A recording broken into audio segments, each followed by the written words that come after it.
বিদেশ আইবা, সাপ্লাই কোম্পানিতে কাজ করবা, সাপ্লাই কোম্পানি কী করবো তোমারে দিয়া? বাসার ময়লা টয়লা যা আছে সব কিছু নেওয়া যায়, দেখছো? আমার বিদেশ আইব বেশি বেশি করিয়া। বাংলাদেশে যত সব লোক আছে সবাই বিদেশ আইব, ঠিক আছে? সৌদি আরব আইসো।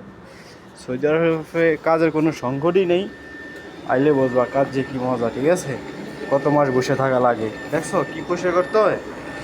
আমার কাজ হচ্ছে সুপার শপে, আমার দেয় নিয়ে বাসা পরিষ্কার করে খাবো, মুদিরেও বাসা পরিষ্কার করে, এই বাসা, ঠিক আছে? তাদের এখন সাইডের তলায় কি পরিষ্কার করা লাগবে, কি আমি কাজ করলে যা হয়, বুঝছো ভাই? বিদেশ আইসেন, সৌদি আরব আইসেন, বেশি বেশি করে এত সব লোক আছে, মামা কোন খালু কোন সবাই এলো, ঠিক আছে? সবাই নিয়ে নেবেন। এই হ্যাঁ দেখছেন, এটি সব নিতেই যেমন শখের বিদেশ, শখের বিদেশ অনেক সুন্দর আছে, ঠিক আছে? সবাই আশা করেন বেশি বেশি করিয়া, তারপরে বুঝবেন বিদেশের মজা, ঠিক আছে? হয়তো ভিডিওটা ভাইরাল হইব না জানি, তারপরে ছাড়িয়ে রাখেন।